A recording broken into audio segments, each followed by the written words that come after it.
Make sure to follow the numbered ropes and secure yourself well before starting the welding process.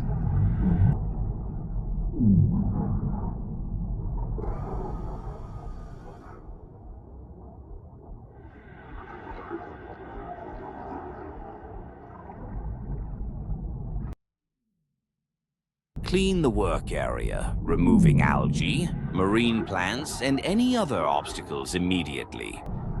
Now start welding, and after finishing, use the hammer to remove the slag. Remember, you have several welding pins, and if you want to wear the welding mask, just touch it